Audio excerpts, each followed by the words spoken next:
Hi folks, BB here, house guests, don't know how to house guest, part 3.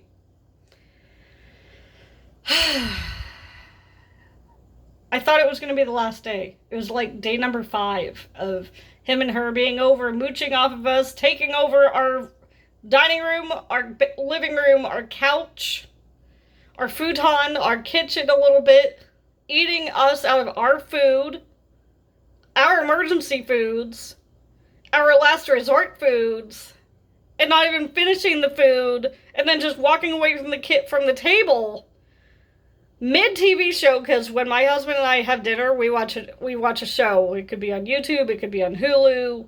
We watch something that's going to last at least 30 minutes. And these two moochers left the table, left their plates, their food unfinished. She left first to go play VR, to do something on her MetaQuest 3 and stuff on TikTok. Yeah. MetaQuest 3 and TikTok. Instead of finishing her food or taking it to the kitchen and dumping it in the garbage and then putting the dish in the dishwasher. No. Couldn't be bothered. And then he took 2 more bites of his food and then just copycatted her. Just went to go be with her, and they started doing their baby talk thing because they're 26-year-olds who act like they're, what's the word? 13-year-old 8th graders thinking a relationship lasts for 1 week of holding hands and baby talk.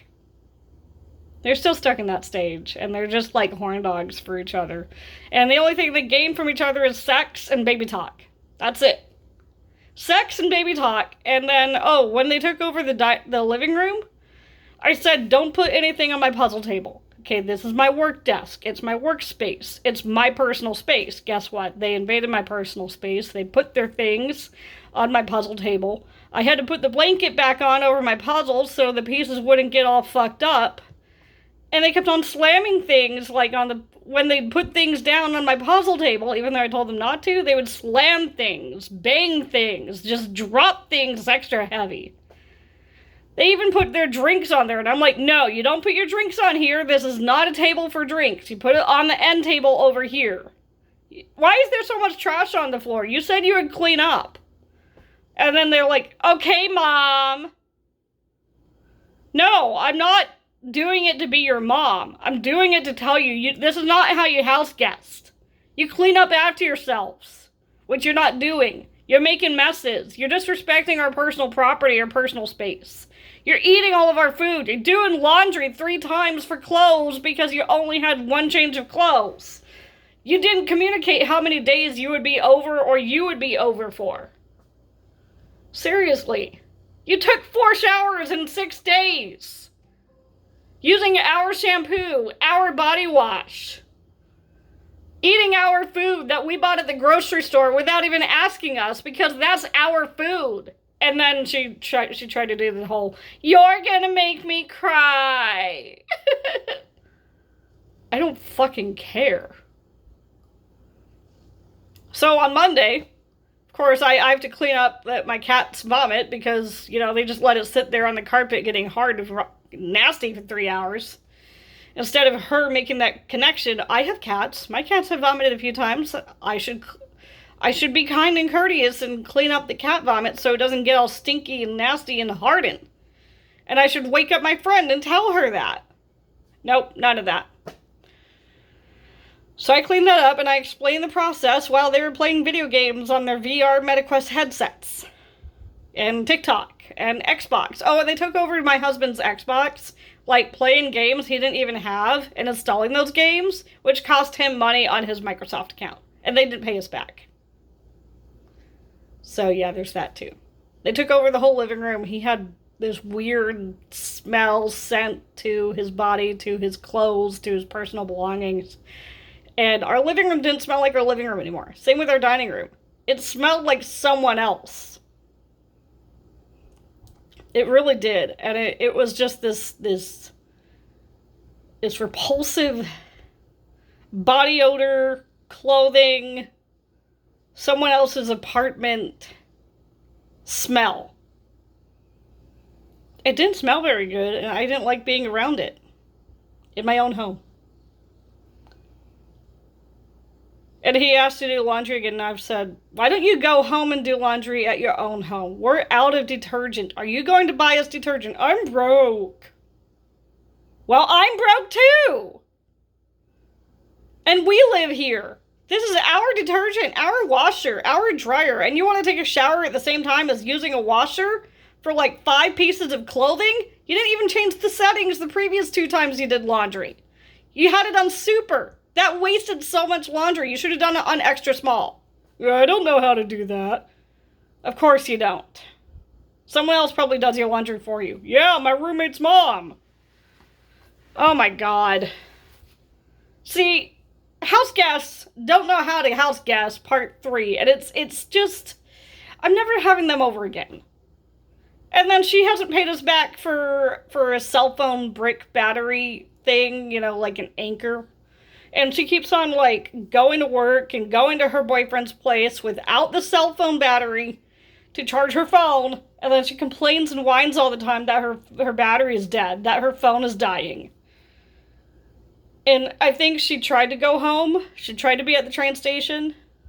And her phone was constantly at, like, 5%, 3%, 1% for, like... And she was sitting there for, like, 3 or 4 hours at the train station because she couldn't plan it correctly. Instead of scheduling an Uber ahead of time and scheduling it for later, she just scheduled it for, like, I don't know, 2 p.m., but her train wasn't until, like, 6 or 7 p.m., and her phone was in the single digits. And then at some point, it showed on the map that she was back at her boyfriend's place, so she probably had a temper tantrum in public at a train station as a 26-year-old adult and begged for someone to call her boyfriend or use their charger. But she has Samsung, not an iPhone, so most people just have, you know, iPhones with them. Maybe someone was nice enough to let her use their battery or plug their phone, use their plug, their wall plug for like 5 minutes, just enough to get her, call her boyfriend or something, and or tap on Lyft or something, or maybe someone tapped on Lyft for her, Lyft or Uber for her, and sent her back to her boyfriend's house. Seriously. Because she was ready to go home. And then she was just sitting there at the train station for like 4.5, 5 hours with no battery on her phone. And then later she was back at her boyfriend's place. And then 3 days later she was at the train station again with 30% on her battery. Again, sitting for 2 or 3 hours before her train. And it only takes like 20 minutes by Uber to get from her boyfriend's place to the train station. She doesn't plan ahead of time. She has no time management, no planning. And instead of having to take the free public transit in that county to the train station on time with maybe like 40 minutes to go, she just, you know, takes an Uber there. It probably costs her $20 in Uber just to get there. And then she's there sitting for like 2.5, 3 hours wasting her phone battery. And then complaining the entire time she's on the train. And then her family picks her up at the Tukwila light rail station or something when she gets off the train. And she's not even plugging her phone in the car when her family member comes to pick her up. She doesn't plug her phone in until she gets home. And we bought her a battery, and then she still complains that her phone is dying. And then she called us and was like, blah, blah, blah, blah, blah. Okay, I have another rant for later. But house guest didn't know how to house guest part 3 is finished. I'm not doing that ever fucking again. She mooched, he mooched, she mooched, he mooched. He smelled bad. He took 4 showers and still smelled bad. Used our soap, our body wash, our shampoo, our conditioner, God knows what else. We threw out our loofahs and put in new ones after he left. He used our laundry detergent, the last of it. He didn't even care. And he used it on like the maximum load setting on the washer for like 5 pieces of clothing. He didn't wash the towels he used. He wanted a clean towel every time, but didn't wash them, but was willing to wash his own clothes or somebody else's washer, or somebody else's settings, and somebody else's last little bit of detergent. People, take it from me, don't let house guests come over unless you know for a fact they're going to be good, and they're going to behave, and they're going to be kind, and they're going to treat your stuff with respect. There's so much trash I asked them to clean up. Part 4 coming up soon.